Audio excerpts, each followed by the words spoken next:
Hello everyone. तो last class में हम लोगों ने मैट्रिक्स हम लोग कर रहे थे, है ना। तो लास्ट क्लास में आपको उसके ऑपरेशंस के बारे में बताया था, है ना। और हम लोगों ने ट्रांसपोज मैट्रिक्स देखा, सिमेट्रिक और स्क्यू सिमेट्रिक मैट्रिसेस क्या होता है उसके बारे में हम लोगों ने डिस्कशन किया था। ठीक है, इसी चीज़ को हम लोग आगे कंटिन्यू करते हैं मैट्रिसेस में ही। ठीक है, एक और पार्ट है जो आपका बोर्ड के सिलेबस से हटा दिया गया। ठीक है, बोर्ड के सिलेबस में ये अभी भी ये चीज़ें हैं, तो हमें इसलिए इसको थोड़ा सा क्या करना पड़ेगा, पढ़ना पड़ेगा, है ना। तो हम इस हिसाब से इसको, है ना, तो इसको हम इसलिए इसको पढ़ रहे हैं और देख रहे हैं। तो देखो इसमें, तो इसी को हम बोलते हैं ट्रांसफॉर्मेशन ऑफ मैट्रिसेस। ठीक है, इसको हम बोल रहे हैं ट्रांसफॉर्मेशन ऑफ मैट्रिसेस। तो आपको लास्ट क्लास में जब हम लोगों ने, या पहले के क्लासेस में जब हम लोगों ने मैट्रिसेस को डिफाइन किया था, है ना, तो वहाँ पे मैंने एक चीज़ें आपको बताई थी कि अगर आप मैट्रिसेस में, है ना, एक मैट्रिक्स अगर दिया होता है तो उसके हर एक लोकेशन उसका फिक्स होता है ना, depending upon the order of the matrices m cross n, है ना। इसका ऑर्डर जो होता है वो क्या होता है, फिक्स होता है, और लोकेशन फिक्स होता है इसका, है ना। तो इसका लोकेशन फिक्स होता है, लोकेशन को आप चेंज नहीं कर सकते, और इसी लोकेशन पे हम एलिमेंट को फिल करते हैं, है कि नहीं। इस टाइप से हम एलिमेंट को फिल करते हैं इसमें। लेकिन अगर आप किसी पर्टिकुलर या एक एलिमेंट को भी चेंज कर दोगे तो ये कंप्लीट मैट्रिक्स क्या हो जाएगा, चेंज हो जाएगा। ठीक है, तो मैट्रिक्स में एक एलिमेंट को भी आप प्लस से माइनस भी करते हो तो वो मैट्रिक्स कंप्लीटली चेंज माना जाता है ना। क्योंकि आपको पता है कि एलिमेंट जो मैट्रिक्स है वो क्या है, एलिमेंट्स का कलेक्शन है एक ऑर्गेनाइज्ड वे में, है ना। तो आप एक एलिमेंट भी चेंज करोगे तो वो मैट्रिक्स कंप्लीटली चेंज हो जाएगा। ठीक है, तो इसी चीज को ध्यान में रखते हुए हम लोग यहां पे क्या करते हैं कि ट्रांसफॉर्मेशन मैट्रिक्स, इसको हम डिफाइन करते हैं, और इसी को हम ट्रांसफॉर्मेशन को क्या बोलते हैं, ट्रांसफॉर्मेशन को हम बोलते हैं एलिमेंट्री ऑपरेशन, है ना, एलिमेंट्री ऑपरेशन। और एलिमेंट्री ऑपरेशन मतलब क्या होगी, कुछ ऑपरेशंस डिफाइन किए गए जो कि आप मैट्रिसेस में अप्लाई कर सकते हो। ठीक है, क्यों अप्लाई करने की जरूरत पड़ेगी, जब हम इनवर्स कैलकुलेट करेंगे, इनवर्स वाले पार्ट में जाएंगे तो वहां पे आपको इसकी जरूरत पड़ती है। ठीक है, तो कुछ पर्टिकुलर ऑपरेशंस डिफाइन किए गए कि सिर्फ यही ऑपरेशंस आप किसी मैट्रिक्स में अप्लाई कर सकते हो। ठीक है, लेकिन फिर भी हमें यह ध्यान रखना है कि जैसे ही हम कोई भी ऑपरेशन मैट्रिक्स पे लगाएंगे, है ना, तो वो मैट्रिक्स ऑटोमेटिकली क्या हो जाएगा, चेंज हो जाएगा। तो इसलिए हम देखो यहाँ पे क्या बोल रहे हैं, ट्रांसफॉर्मेशन बोल रहे हैं, यानी हम मैट्रिक्स को ट्रांसफॉर्म कर रहे हैं दूसरे मैट्रिक्स में। ठीक है, तो हमारे पास ये ऑपरेशन यूज करके हमें करना क्या, फाइनली कोई एक गिवन मैट्रिक्स होगा और इस मैट्रिक्स को हम ट्रांसफॉर्म करके कहां तक पहुंचेंगे, इनवर्स तक पहुंचेंगे, है ना। यहां पे हमें यही एलिमेंट्री ऑपरेशंस अप्लाई करना है और इसी ऑपरेशंस के बेसिस पे हमें इनवर्स तक पहुंचना है। ठीक है, तो इसी इनवर्स के कैलकुलेशन के लिए हमें ये एलिमेंट्री ऑपरेशन समझना जरूरी है। तो हम इसके ऑपरेशंस देख लेते हैं कि ऑपरेशंस, एलिमेंट्री ऑपरेशंस क्या क्या है। ठीक है, तो मैं यहां पे लिख देता हूं एलिमेंट्री ऑपरेशंस, और इसको ट्रांसफॉर्मेशन भी बोलते हैं, एक ही बात है। ठीक है, तो एलिमेंट्री ऑपरेशंस, ठीक है। तो देखो यहां पे हमारे पास जो मैट्रिक्स के लिए डिफाइन होता है, मैट्रिक्स के लिए क्या डिफाइन होता है, रोज एंड कॉलम्स डिफाइन होते हैं, है ना। तो मैट्रिक्स का अपना एक आइडेंटिटी बनता है रोज और कॉलम से, और उसी के बेसिस पे हम एलिमेंट्स को पर्टिकुलर प्लेस पे अरेंज करते हैं, है ना। तो किसी गिवन मैट्रिसेस में, है ना, गिवन मैट्रिसेस में आपके पास रोज एंड कॉलम्स होते हैं। रोज के लिए, है ना, रोज में आपके पास 3 ऑपरेशन डिफाइन किए गए हैं। ठीक है, तो ये एलिमेंट्री ऑपरेशन जो है, ये 3 ऑपरेशन हमारे पास रोज में डिफाइन किए गए, है ना। यानी 3 ऑपरेशन आप रो में लगा सकते हो और 3 ऑपरेशन आप कॉलम में लगा सकते हो। ठीक है, और ये दोनों ऑपरेशन एक्चुअली में सेम टाइप के ही होते हैं। ठीक है, जो ऑपरेशन आप रो में लगा रहे हो, सेम टाइप का ऑपरेशन कॉलम के लिए ही वैलिड है ना। लेकिन क्योंकि हम अलग अलग जगह पे लगा रहे हैं, इसलिए हम इसको रो एक को, अगर आप रो में किसी को लगाओगे तो उस ऑपरेशन को हम क्या बोलेंगे, रो ऑपरेशन, और अगर आप कॉलम में यूज करोगे तो उसको हम क्या बोलेंगे, कॉलम ऑपरेशन। लेकिन बेसिकली जो ऑपरेशन है वो कितने ऑपरेशन है, 3 टाइप के ही ऑपरेशन है, ठीक है। और 3 टाइप के ऑपरेशन ही रोज में लगते हैं और कॉलम में लगते हैं, ठीक है। तो उसी के अकॉर्डिंग उसको रोज ऑपरेशन और कॉलम ऑपरेशन बोला जाता है। और इन ओवरऑल 6 ऑपरेशन होते हैं मैट्रिक्स में, जिसको हम एलिमेंट्री ऑपरेशन बोलते हैं और जिसको हम ट्रांसफॉर्मेशन भी बोलते हैं, ठीक है। तो 3 टाइप से आप ये चीजें लगा सकते हो। क्लियर है?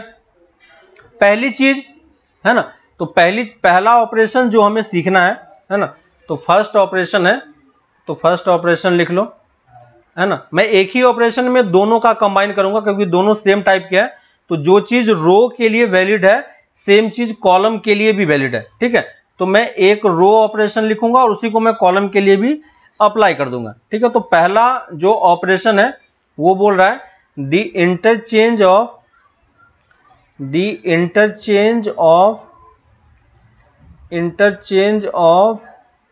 रोज,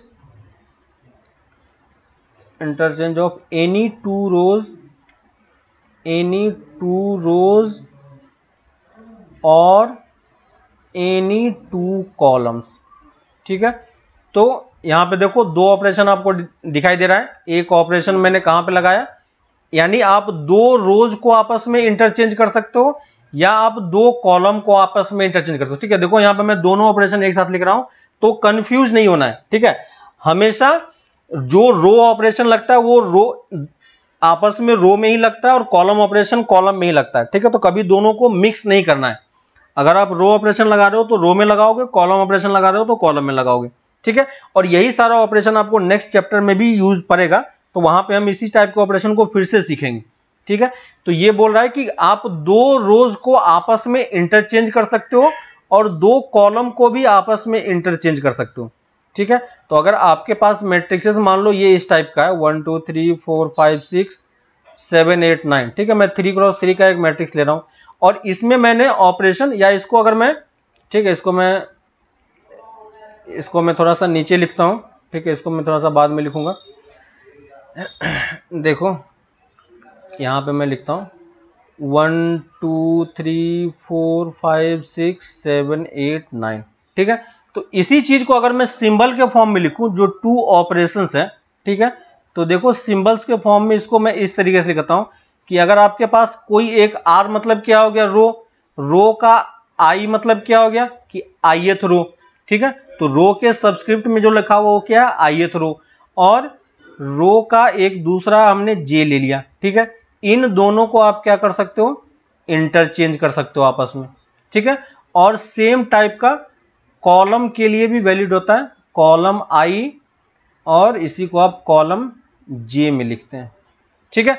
तो ये इसको सिंबल के फॉर्म में लिखा हुआ। अब देखो यहां पे मेरे पास ये एक मैट्रिक्स है और यहां पे मैं ऑपरेशन लगा रहा हूं, कौन सा, यहां पे मैं ऑपरेशन लगा रहा हूं R1 और R2। इसका मतलब क्या हो गया कि मैं R1 और R2 को इंटरचेंज करूंगा।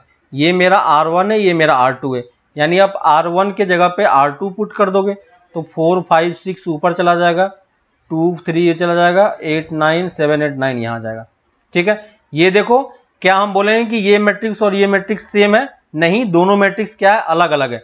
तो जब भी आप ऑपरेशंस ट्राई करोगे मैट्रिक्स आपका क्या हो जाएगा, चेंज हो जाएगा। तो ये कौन सा मैट्रिक्स होगा हमारा, ये मेरा सेम यही मैट्रिक्स रह जाएगा। क्लियर है ना। तो ये मैट्रिक्स ये नया मैट्रिक्स हमारा बन गया। तो मैंने कौन सा ऑपरेशन ट्राई किया, R1 R2। ऐसे ही मैं C3 C2 कर सकता हूं, कोई फर्क नहीं पड़ता। C3 C2 का मतलब क्या हो गया कि इसी में अगर मैं ये ऑपरेशन लगाता हूं तो देखो C3 क्या हो गया, ये मेरा C3 है और ये मेरा C2 है ना। यानी मैं कॉलम को आपस में इंटरचेंज कर रहा हूं।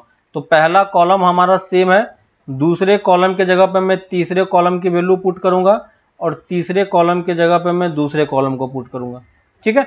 तो ये ऑपरेशन आप इसमें मैट्रिक्स में कर सकते हो, लेकिन ध्यान रखो कि जब भी आप मैट्रिक्स ऑपरेशन लगाओगे तो मैट्रिक्स आपका बार बार चेंज हो रहा है, ठीक है। तो ये एक्चुअली में क्या हो रहा है, ट्रांसफॉर्म हो रहा है ना। ये मैट्रिक्स इस ऑपरेशन के बाद इसमें ट्रांसफॉर्म हो रहा है, ठीक है। यही मैट्रिक्स इस ऑपरेशन के बाद, है ना, इस वाले मैट्रिक्स में क्या हो रहा है, ट्रांसफॉर्म हो रहा है। ठीक है, तो इस टाइप से आप रो और कॉलम को क्या कर सकते हो, आपस में इंटरचेंज कर सकते हो। ये ऑपरेशन हमारे पास वैलिड है। ठीक है, इसके बाद हम आते हैं दूसरे टाइप के ऑपरेशन पे। ये ऑपरेशन बोलता है the multiplication of the elements, ठीक है, लिख लो, द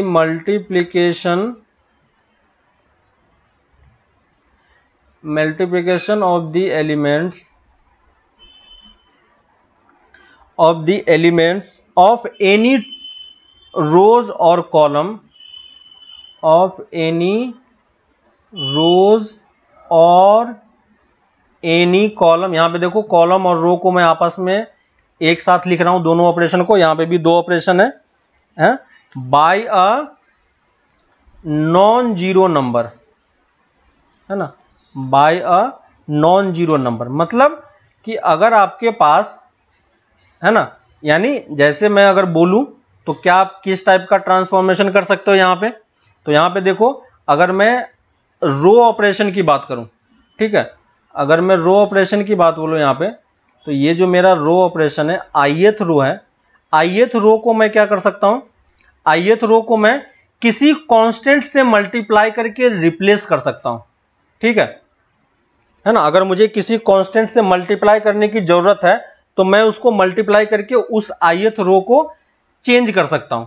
ठीक है, और सेम टाइप का ऑपरेशन आप कॉलम में भी अप्लाई कर सकते हो कि किसी कांस्टेंट से मल्टीप्लाई करके, है ना, उसी को उसी प्लेस पे, उसी कॉलम को जगह पे k टाइम्स सेम कॉलम आप लिख सकते हो।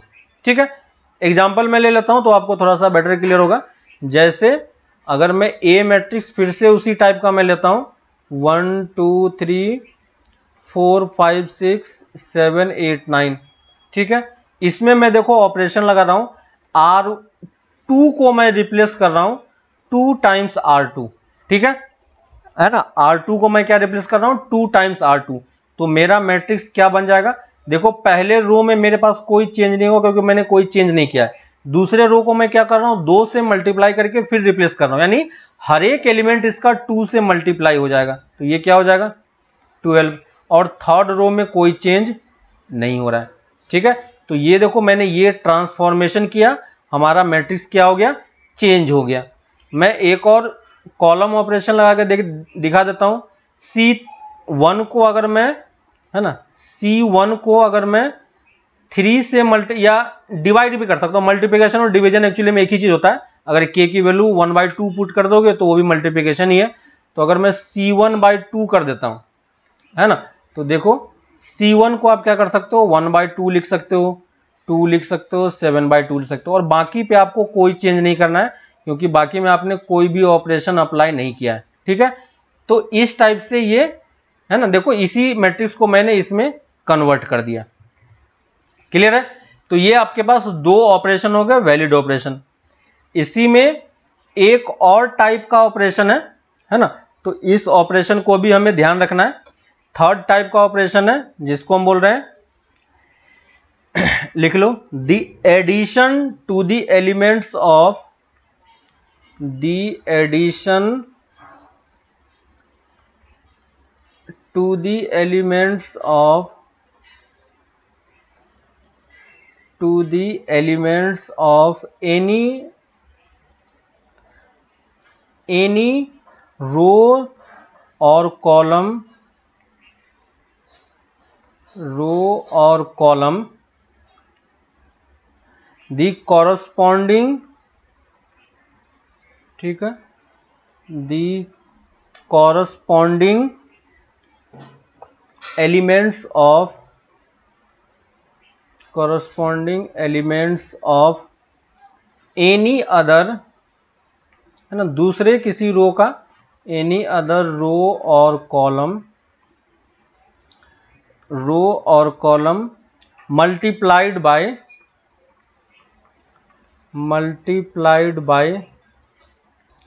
A non, multiplied by any non zero number. ठीक है, देखो इसका मतलब क्या है, सिंबल के फॉर्म में अगर हम इसको लिखेंगे ठीक है, तो हम क्या कर रहे हैं कि आपके पास क्या हो रहा है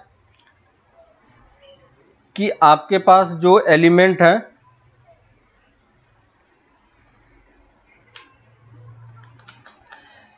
देखो आपके पास जो एलिमेंट है इसको आप क्या कर सकते हो, इस एलिमेंट को अगर मैं इसको सिंबल के फॉर्म में लिख के बताऊं तो जो आपका पहला, जो आपका रो में मान लो मैं करता हूं, ठीक है, तो मैं ith रो की बात करता हूं, ठीक है, तो किसी भी बोल रहा है कि addition of any element of any row और कॉलम, ठीक है, मैं अभी रो के लिए बात कर रहा हूं, तो किसी रो में आप दूसरे रो को किसी कांस्टेंट से मल्टीप्लाई करके आप ऐड कर सकते हो, ठीक है, तो R1 को मैं क्या कर Ri को मैं क्या कर सकता हूं, किसी Rj एलिमेंट में मैं किसी कांस्टेंट से मल्टीप्लाई किया और इसको मैं Ri एलिमेंट में ऐड कर सकता हूं।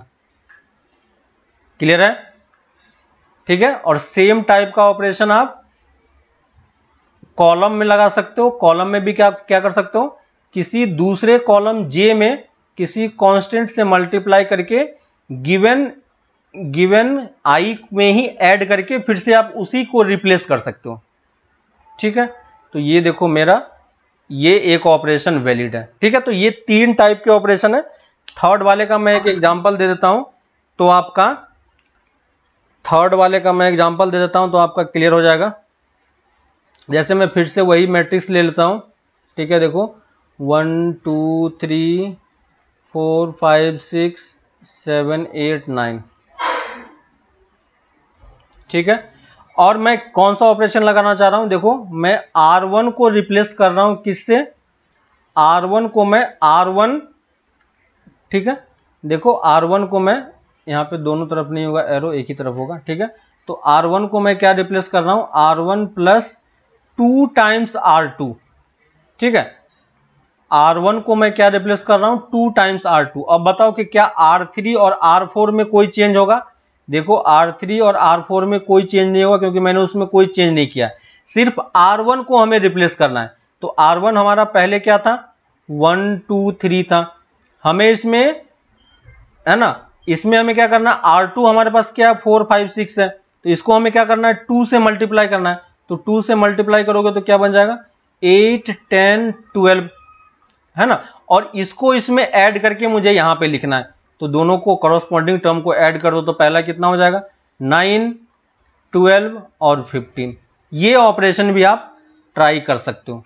ठीक है, तो यहां पे आप ये ऑपरेशन भी इजीली ट्राई कर पाओगे, कोई प्रॉब्लम यहां पे नहीं है। ठीक है, वैसे ही मैं आपको कॉलम में लगा के दिखा देता हूं। कॉलम में मैं C3 को रिप्लेस कर रहा हूं। ठीक है, K जो है आपका वो पॉजिटिव नेगेटिव कुछ भी हो सकता है, उससे फर्क नहीं पड़ता है। ठीक है, मान लो मैं K को नेगेटिव ले लेता हूं तो C3 को मैं C3 -2 है ना, तो -2 का मतलब क्या हो गया, देखो प्लस -2 C1, ये कर सकते हैं, है ना। तो देखो मैं ये ऑपरेशन यहां पे लगा रहा हूं, तो देखो मैंने किसको चेंज किया है, C3 को चेंज किया है, तो मेरा C1 और C2 में कोई चेंज नहीं होगा। तो C1 और C2 को मैंने सेम लिख दिया। चेंजेस बस मुझे इस 3 एलिमेंट में करना है। ठीक है, तो इस एलिमेंट में चेंज करने के लिए C3 को हम किससे रिप्लेस करेंगे, तो C3 में मेरे पास ये एलिमेंट है। C1 में -2 से मल्टीप्लाई करना है, तो C1 हमारे पास क्या है 147, तो इसको -2 से मल्टीप्लाई करोगे तो क्या हो जाएगा -4 -8, और इस दोनों को क्या करना है अब हमें ऐड करना है। तो कितना हो जाएगा, देखो 1 -2 -5। देखो सेम सिंपल सा ऑपरेशन मैंने ट्राई किया, है ना। तो देखो अब एलिमेंट आपका क्या हो रहा है, चेंज हो गया, दिख रहा है क्या, एलिमेंट आपका क्या हो गया, सिंपली चेंज हो गया। ठीक है, तो ये 3 टाइप के ऑपरेशन हम यहां पे कर सकते हैं जो हमें ध्यान रखना है। ठीक है, तो आगे जब हम इनवर्स पढ़ेंगे निकालना तो वहां पे हम इसको सीखेंगे कि कैसे हम ये ऑपरेशन यूज करके इनवर्स कैलकुलेट करते हैं। ठीक है, तो इसके बाद हम लोग आ जाते हैं अपने इनवर्स वाले पार्ट पे। ठीक है, तो ये किसका इनवर्स, हम किसका कैलकुलेट कर रहे हैं, है ना। इनवर्स ऑफ मैट्रिक्स मतलब क्या हो गया कि आपने एक इनवर्स किसका कैलकुलेट किया था, एडिशन का भी कैलकुलेट किया था, है ना। तो यहां पे हम एक्चुअली में मल्टीप्लिकेटिव इनवर्स खोज रहे हैं, है ना। तो इनवर्स ऑफ ए मैट्रिक्स, तो इन बाय डिफॉल्ट अगर कुछ भी एक्सप्लेन नहीं है और इनवर्स वर्ड यूज करता है तो वो किसका इनवर्स होता है, मल्टीप्लिकेटिव इनवर्स होता है ना, क्योंकि आपको याद है कि इनवर्स और आइडेंटिटी के लिए ऑपरेशन बताना जरूरी है ना। तो मल्टीप्लिकेटिव इनवर्स की हम बात कर रहे हैं, है ना। तो ये चीज ध्यान रखना फिर से, क्योंकि हमारे पास एक हम इनवर्स किसका कैलकुलेट कर पाएंगे फिर, सिर्फ स्क्वायर मैट्रिक्स का। क्यों? क्योंकि जो आइडेंटिटी हमारा डिफाइन है ना, आपको याद होगा कि मैं यहां पे एक सेट ले रहा हूं m और ऑपरेशन में ये ले रहा हूं, ठीक है। तो a स्टार b मैं किस तरीके से डिफाइन करूंगा, a इंटू बी, और यहां m क्या है, हमारा मैट्रिक्स का कलेक्शन है, तो यहां मैं a स्टार b की बात करूंगा अगर मैं, है ना, तो a स्टार b की बात करूंगा तो वो क्या होगा, ए बी, है ना। तो यहां पे हम इन जनरली क्रॉस का सिंबल यूज नहीं करते, मैट्रिक्स में आपको ये क्रॉस का सिंबल यूज नहीं मिलेगा, सिंपली ए बी लिख दोगे तो मतलब वही है, ठीक है। तो मल्टीप्लिकेशन का मतलब हमें यही समझना है, ठीक है। तो ये चीज हमें पता है, और आपको पता है कि इनवर्स निकालने के लिए आपके पास क्या होना चाहिए, पहले आइडेंटिटीज होनी चाहिए, है ना। तो क्या हमारे पास मल्टीप्लिकेटिव आइडेंटिटी है, तो याद होगा कि आप ए में किसी भी आई से मल्टीप्लाई करोगे आइडेंटिटी मैट्रिक्स से, तो हमेशा आपको क्या मिलता है, ए ही मिलता है ना। तो यहां पे हमारे पास आई क्या होता है, मल्टीप्लिकेटिव, है ना, मल्टीप्लिकेटिव आइडेंटिटी, ठीक है। और आई क्या, ए क्या होगा, हमारा स्क्वायर मैट्रिक्स होगा। तो हम हमेशा स्क्वायर मैट्रिक्स के लिए ही इनवर्स कैलकुलेट करते हैं, ठीक है। और अगर हमारे पास आइडेंटिटी अवेलेबल है तो हम किसके बारे में सोच सकते हैं, इनवर्स के बारे में सोच सकते हैं, है ना। और इनवर्स का डेफिनेशन क्या होता है, याद होगा आपको, ए स्टार बी इक्वल टू ई आना चाहिए, है ना, और ये बी स्टार ए होना चाहिए। यानी अगर हमारे पास कोई एक गिवन मैट्रिक्स ए है, ठीक है, तो हमें एक ऐसा मैट्रिक्स यहां पे खोजना है ताकि इन दोनों का मल्टीप्लिकेशन आपको क्या दे दे, आइडेंटिटी दे दे। बाइनरी ऑपरेशन में हमने ये चीजें किया था, है ना, और यही चीजें आपका लेफ्ट हैंड साइड से भी ट्रू होना चाहिए, है ना। तो मान लेते हैं कि ये जो ब्लैंक वाला स्पेस मैंने छोड़ रखा है, ये मैट्रिक्स मान लेते हैं कि बी है, ठीक है। तो एक ऐसा मैट्रिक्स बी हमारे पास अवेलेबल है कि ए को बी से आप मल्टीप्लाई करने पे हमें क्या मिल रहा है, आई मिल रहा है ना। तो इसका मतलब बी को ए से भी मल्टीप्लाई करेंगे तो हमें क्या मिलेगा, आई ही मिलेगा, है ना। तो अगर ये कंडीशन सेटिस्फाई होता है तो आप क्या बोल सकते हो, आप क्या बोल सकते हो, B is the inverse of matrix A, है ना। और इनवर्स को हम कैसे डिनोट करते हैं, है ना, inverse is denoted by, inverse को हम कैसे डिनोट करते हैं, ए टू द पावर -1, ठीक है। यहां पे भी ये याद रखना कि मैट्रिक्स के केस में अगर ए टू द पावर -1 लिखा हुआ है तो इसका मतलब हम ये नहीं लिखेंगे, ठीक है, ये चीज ये नहीं होता है, ठीक है, क्योंकि मैट्रिक्स क्या है, अपने आप में कलेक्शन है। तो इनवर्स का मतलब हमें एक ऐसा मैट्रिक्स बी खोजना है, ठीक है। तो ये चीज, ये प्रॉपर्टी क्या होनी चाहिए आपकी, सेटिस्फाई होनी चाहिए, है ना। और अगर आप सेम ऑपरेशन में ये चीजें आप अप्लाई कर दोगे, यानी अगर आप गिवन मैट्रिक्स को राइट हैंड साइड से इन इसके इनवर्स से मल्टीप्लाई करते हो तो आपको क्या मिलेगा, आइडेंटिटी मिलनी चाहिए, मिलना चाहिए कि नहीं। और अगर इसी ए में लेफ्ट हैंड साइड से भी इनवर्स से मल्टीप्लाई करोगे तो भी आपको क्या मिलना चाहिए, आइडेंटिटी ही मिलना चाहिए, है ना। तो ये बेसिक कंडीशन है आइडेंटिटी का, क्लियर है ना। तो बस हमें क्या चाहिए कि एक ऐसा मैट्रिक्स हमें चाहिए होगा कि जिस मैट्रिक्स को आप मल्टीप्लाई करने पे हमें ये मिल जाए, है ना। किसी भी केस में ऐसा कुछ कंडीशन अगर हमारे पास आता है तो हम इसको बोल सकते हैं, ठीक है। जैसे एग्जांपल के लिए अगर मैं एग्जांपल ऐसा कुछ ले लूं, है ना, एग्जांपल में अगर आपको शो करके दिखा दूं, ठीक है। तो एक मैट्रिक्स मेरे पास ये है, देखो 2 3 1 2, 2 क्रॉस 2 का मैं मैट्रिक्स ले रहा हूं, और मैं दूसरा एक मैट्रिक्स लेता हूं, है ना, 2 -3 1 और ये 2, ठीक है। ये मैंने एक मैट्रिक्स लिया, यहां पे -1 कर लो, ठीक है। अब देखो एक बार इन दोनों को मल्टीप्लाई करके देखते हैं क्या होता है, ठीक है। 2 3 1 2 और इसको मैं इससे मल्टीप्लाई कर रहा हूं, 2 -3 -1 2, ठीक है। मल्टीप्लाई करो, मैट्रिक्स मल्टीप्लिकेशन पता है, रो कॉलम से मल्टीप्लाई होगा तो इसको हम इससे मल्टीप्लाई करेंगे, ठीक है। कॉरस्पॉन्डिंग एलिमेंट को मल्टीप्लाई करो, 4 -3 कितना दे देगा, 1, यहां पे कितना आ जाएगा 0, ये कितना हो जाएगा 0 और 1, ठीक है, तो देखो मैंने ए और बी को मल्टीप्लाई किया तो हमें क्या मिल गया, ये मिल गया। और ये क्या हमारा आइडेंटिटी मैट्रिक्स है, कितने का, 2 क्रॉस 2 का, है ना। तो क्या हम बी को ए का इनवर्स बोल पाएंगे, नहीं, अभी तक हम इनवर्स नहीं बोल पाए, ये बस सिंपल मल्टीप्लिकेशन है। अगर बी को ए से मल्टीप्लाई करने पे भी अगर हमें मिल जाता है तो हम बोल पाएंगे कि ये क्या है, इनवर्स होगा, लेकिन अभी के लिए हम इसको नहीं बोलेंगे, ठीक है। तो अब मैं एक बार b को a से मल्टीप्लाई करके देख रहा हूं, और यहां से भी आप कैलकुलेट करोगे तो फिर से आपको क्या मिलेगा, देखो फिर से आपको 2 क्रॉस 2 का ही आइडेंटिटी मैट्रिक्स मिल रहा है, ठीक है। इसका मतलब अब हम क्या बोल सकते हैं, है ना, क्योंकि देखो हमारा कंडीशन ये सेटिस्फाई हो गया है ना, सिर्फ एक के बेसिस पे हम नहीं बोल पाएंगे, ठीक है। आपको ये पूरा कंडीशन क्या होना चाहिए, ट्रू होना चाहिए, तब हम इसको बोल पाएंगे, है ना। और ये चीज आ गया, इसका मतलब b को हम क्या बोल पाएंगे, b is inverse of a, और आप b को क्या लिख सकते हो, a इनवर्स भी लिख सकते हो, क्लियर है। तो हमें बस अब यही सोचना है कि यहां पे तो ठीक है, इसने मैट्रिक्स मुझे दे दिया तो मैंने मल्टीप्लाई करके देख लिया, ठीक ना, मल्टीप्लाई करके देख लिया। हमें बस अब ये सोचना है कि क्या अगर कोई हमें ये मैट्रिक्स दे दे तो हम कुछ मेथड से क्या हम ये बी मैट्रिक्स ऐसा निकाल सकते हैं कि नहीं कि मल्टीप्लाई करने पे ये कंडीशन सेटिस्फाई हो, ठीक है। तो यही अगर प्रोसेस हमें सीखना है तो उसी प्रोसेस को हम क्या करते हैं, फाइंडिंग इनवर्स, कि इनवर्स फाइंड करने का प्रोसेस क्या है वही हम यहाँ पे सीखना है, ठीक है। तो ये मैट्रिक्स यहाँ पे दिया हुआ था तो मैंने निकाल लिया, लेकिन अब हमें सीखना है कि कोई भी हमें एक मैट्रिक्स दे दे, स्क्वायर मैट्रिक्स, तो हम किस कंडीशन में उसका इनवर्स कैलकुलेट कर सकते हैं या नहीं, वो चीज हमें देखना है, ठीक है। उससे पहले, वो चीज सीखने से पहले हम ये सीखने का ट्राई करते हैं कि मैट्रिक्स में कुछ कुछ आइडेंटिटीज होती हैं, है ना, उस आइडेंटिटीज को हम एक बार देख लेते हैं।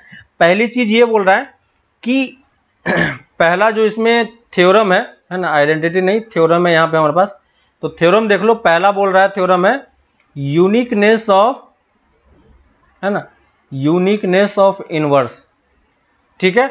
तो यूनिकनेस ऑफ इनवर्स मतलब क्या बोलता है कि किसी गिवन मैट्रिक्स के लिए जो मैट्रिक्स होता है वो क्या होता है, यूनिक होता है, ठीक है। अब मैंने आपको वहां पे भी ये चीजें बताई थी, है ना, आपको मैंने वहां पे भी बताया था जब हम लोग बाइनरी ऑपरेशन पढ़ रहे थे, कि अगर किसी का आइडेंटिटी एग्जिस्ट कर रहा है इसका मतलब ये नहीं कि उसका इनवर्स भी एग्जिस्ट करेगा, लेकिन अगर आइडेंटिटी है तो हम इनवर्स के बारे में सोच सकते हैं, ठीक है। तो यहां पे सेम वही चीज है कि for a given square matrix, है ना, और इनवर्स ऑफ अ, ये भी लिख लो एक point, inverse of a square matrix, ठीक है। अगर कोई हमें एक स्क्वायर मैट्रिक्स गिवन है और हम उसका इनवर्स निकालते हैं, लेकिन यहां पे फिर से ये चीज क्या देखना पड़ेगा हमें कि इनवर्स एग्जिस्ट करेगा या नहीं करेगा, है कि नहीं।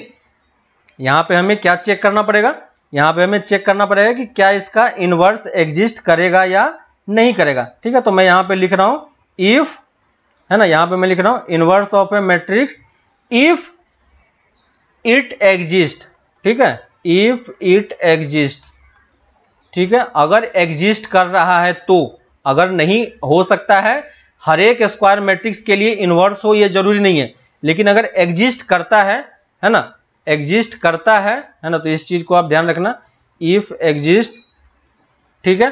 तो inverse of A square matrix if exist is unique, ठीक है, square inverse of A square matrix is unique. इसका मतलब क्या हो गया कि अगर हमारे पास कोई गिवन स्क्वायर मैट्रिक्स है तो उस स्क्वायर मैट्रिक्स के लिए जो उसका इनवर्स होगा वो इनवर्स क्या होगा, उसका यूनिक होगा, ठीक है। वो चीज आप, ऐसा नहीं कि आपने कुछ निकाला और किसी और ने कुछ निकाला, दोनों का आंसर मैच नहीं कर रहा है, ठीक है। अगर ऐसा कुछ सिचुएशन हो रहा है इसका मतलब दोनों में से किसी ने गलत किया होगा या दोनों ने गलत किया होगा, ठीक है। तो इनवर्स जो होता है वो किसी गिवन मैट्रिक्स का अगर होता है तो वो क्या होता है, यूनिक होता है, ठीक है। तो इस चीज को हमें ध्यान रखना है हमेशा कि कभी भी हमें किसी भी गिवन मैट्रिक्स का दो इनवर्स नहीं मिल सकता है, ठीक है। इस चीज का प्रूफ देख लो, ठीक है, इसका प्रूफ देख लो, इजी सा प्रूफ है, आप समझ जाओगे, ठीक है। मान लेते हैं, ठीक है, मान लेते हैं कि हमारे पास कोई एक गिवन मैट्रिक्स ए है, ठीक है, ए गिवन मैट्रिक्स है ना। तो अगर हमें यूनिक के लिए बात बोल रहा है तो हम इसका निगेशन वाला करते हैं, ठीक है। तो let for a given square matrix A, for a given square matrix A, है ना, लेट, है ना, for a given square matrix A let there exist two inverse. ठीक है, इसने बोला कि यूनिक होता है, हम स्टार्ट करेंगे 2 यूनिक से और फाइनल आंसर हमारा दोनों का क्या निकलना चाहिए, सेम निकलना चाहिए। 2 इनवर्स क्या हो गया, मान लिया बी और सी वो 2 इनवर्स है।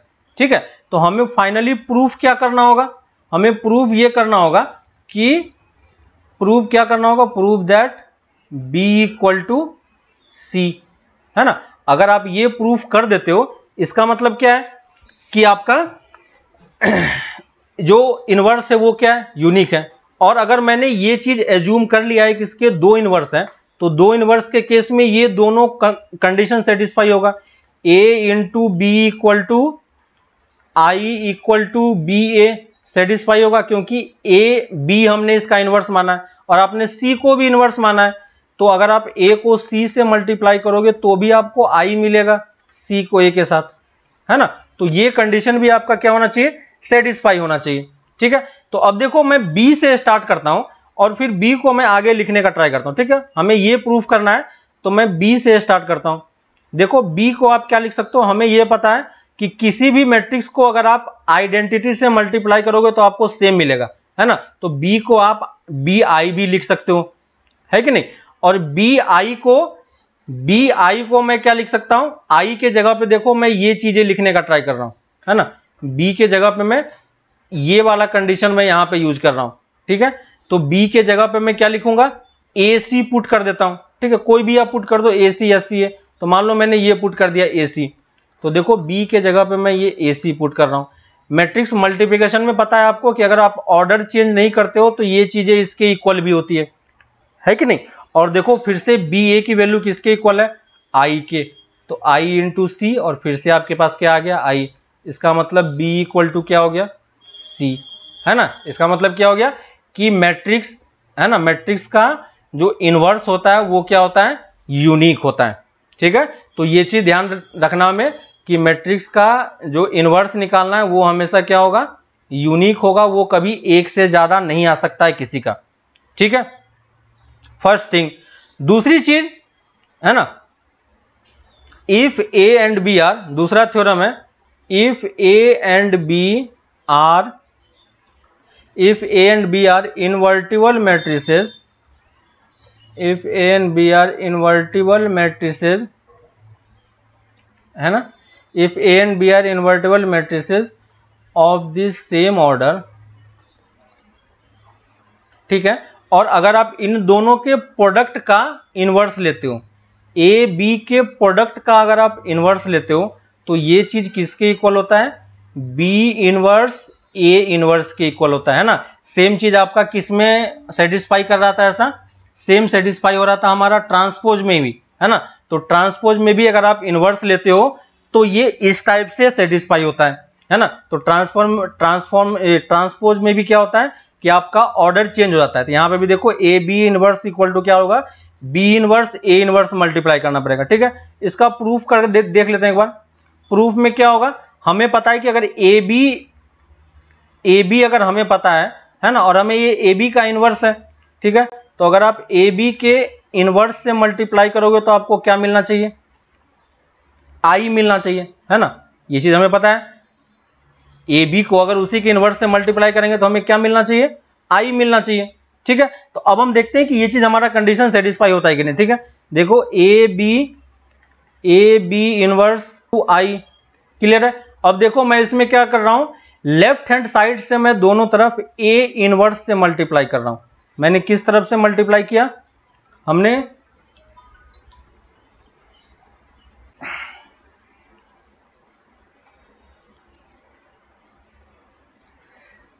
ठीक है, तो देखो मैं यहां पे क्या कर रहा हूं, मैं यहां पे दोनों तरफ ए इनवर्स से मल्टीप्लाई कर रहा हूं। ठीक है, देखो, और किस तरफ से मल्टीप्लाई किया मैंने, लेफ्ट हैंड साइड से। ठीक है, तो ये चीज याद रखना क्योंकि यहां पे ऑर्डर मैटर करता है। तो यहां पे भी जो हमारे पास आई मैट्रिक्स है, इस आई मैट्रिक्स के मैं इस तरफ से मल्टीप्लाई नहीं करूंगा, किस तरफ से करूंगा, लेफ्ट हैंड साइड से मल्टीप्लाई करूंगा, है ना। और क्योंकि आपको पता है कि लेफ्ट हैंड साइड में कोई फर्क पड़ेगा नहीं, है ना, क्योंकि किसी भी इनवर्स को आइडेंटिटी से मल्टीप्लाई, किसी भी मैट्रिक्स को अगर आई से मल्टीप्लाई करते हैं तो वो क्या मिलता है, सेम मैट्रिक्स मिलता है। तो इनवर्स को भी आई से मल्टीप्लाई करोगे तो आपको क्या मिलेगा, इनवर्स ही मिलेगा, ठीक है। अब यहां पे देखो ए इनवर्स इंटू आई ए क्या दे देगा आपको, आई दे देगा, है ना। तो देखो हमारे पास ये आ गया, क्लियर है। और बी आई को किसी मैट्रिक्स से मल्टीप्लाई करोगे तो क्या मिलेगा, सेम मिलेगा, ठीक है। तो ये मेरा ए इनवर्स हो गया। अब मैं फिर से क्या करूंगा, लेफ्ट हैंड साइड से मैं फिर से बी इनवर्स से दोनों तरफ मल्टीप्लाई करूंगा। किस तरफ से मल्टीप्लाई किया, लेफ्ट साइड से, तो इस तरफ भी मैं लेफ्ट हैंड साइड से ही मल्टीप्लाई करूंगा, ठीक है, राइट हैंड साइड से मल्टीप्लाई नहीं करेंगे। और यहां पे देखो फिर से ये चीजें क्या बन गया, ये दोनों चीजें फिर से मिलके क्या दे देगा, आई दे देगा। तो देखो A B inverse equal to क्या लिख पाओगे, बी इनवर्स ए इनवर्स, ठीक है। और यहां से आप क्या हो जाएगा, A B inverse equal to B inverse A inverse, ठीक है। तो अगर आपको मल्टीप्लिकेशन में दो मैट्रिक्स दिया हुआ है और उसका इनवर्स पूछ रहा है, तो या तो आप उस दोनों को मल्टीप्लाई करने के बाद इनवर्स निकाल सकते हो, या अगर आप चाह रहे हो कि मैं अलग अलग इनवर्स निकाल के फिर मल्टीप्लाई करूं, तो आपको बी इनवर्स पहले लिखना पड़ेगा और ए इनवर्स बाद में लिखना पड़ेगा, ठीक है। तो इनवर्स के केस में आपके पास ये दो प्रॉपर्टी सेटिस्फाई होती है, ठीक है। तो इन दो प्रॉपर्टी को आप ध्यान रखना। इसके अलावा भी कुछ और टर्म्स हैं, वो हम लोग आगे की क्लासेस में मैं आपको बताऊंगा कि उसमें हम कैसे कैलकुलेट करते हैं, ठीक है। अभी के लिए हम लोगों ने इसके दो थ्योरम देखे, ठीक है, इनवर्स के, और एलिमेंट्री ऑपरेशंस देखा कि कैसे करते हैं, ठीक है। नेक्स्ट क्लास में हम लोग ये सीखेंगे कि एक्चुअली में इनवर्स हम निकालते कैसे हैं, ठीक है। अभी तक हमने इनवर्स निकालना सीखा नहीं है, ठीक है। तो अगर हमें कोई एक मैट्रिक्स ए दे दे इस टाइप से, है ना, डिजिट्स के टर्म में 2x2 का हो, 3x3 कुछ भी हो, और मुझे बोले कि इसका इनवर्स मुझे फाइंड करके बताओ, है ना, इसका इनवर्स मुझे निकाल के बताओ, तो ये कैसे निकालना होता है, ये चीजें हम लोग नेक्स्ट क्लास में सीखेंगे कि कैसे हमें ये चीजें कैलकुलेट करना होता है, ठीक है। तो यहां तक करने के बाद अभी आप एनसीईआरटी बुक में आप कोई क्वेश्चन कर नहीं पाओगे, क्योंकि उसमें ऐसा सारा क्वेश्चन इनवर्स कैलकुलेट करने का दिया हुआ है, ठीक है। तो अभी आपको कुछ भी नहीं करना, अभी आपको जो प्रीवियस वाला पार्ट किया हो उसी के क्वेश्चन ट्राई करो, है ना, शीट के क्वेश्चन ट्राई करो, मैट्रिक्स के शीट के, जेई वाले शीट के क्वेश्चन ट्राई कर सकते हो, है ना। उसके बाद फिर नेक्स्ट क्लास में जब हम लोग एलिमेंट्री ऑपरेशन के थ्रू, है ना, इनवर्स निकालने के हमारे पास दो तरीके हैं, एक हम लोग अभी पढ़ेंगे और एक हम लोग नेक्स्ट चैप्टर में पढ़ेंगे, ठीक है। तो अभी वाला मेथड उतना यूज नहीं होता है ना, लेकिन कभी कभी क्वेश्चन में आ सकता है, इसलिए हमें उसे समझना जरूरी है, इसलिए हम उसको सीख रहे हैं। बोर्ड के एग्जाम से ये वाला पार्ट आपका हट चुका है, तो उसके लिए सोचना ही नहीं है, ठीक है। इसी का जो सेकंड मेथड है वो मेथड हम लोग फ्रीक्वेंटली यूज करते हैं, जो हम लोग डिटरमिनेंट में पढ़ेंगे, ठीक है। तो अभी के लिए हम लोग बस इतना बेसिक सीख लेंगे कि अगर हमें कोई एलिमेंट्री ऑपरेशन लिख के दे और उसमें वो कुछ ऑपरेशंस लिख के दे तो हमें समझ में आ जाए कि वो क्या हो रहा है, ठीक है। ऐसा नहीं हो कि हमें पहली बार लगे कि ये मैं क्या सीख रहा हूं, ठीक है। तो नेक्स्ट क्लास में हम लोग एलिमेंट्री ऑपरेशन यूज करके इनवर्स कैसे कैलकुलेट करते हैं उस चीजों को हम लोग सीखेंगे, ठीक है। तब तक आप लोग क्वेश्चंस वगैरह ट्राई करो, फिर हम लोग इसी को आगे नेक्स्ट क्लास में कंटिन्यू करते हैं, ठीक है। चलो बाय।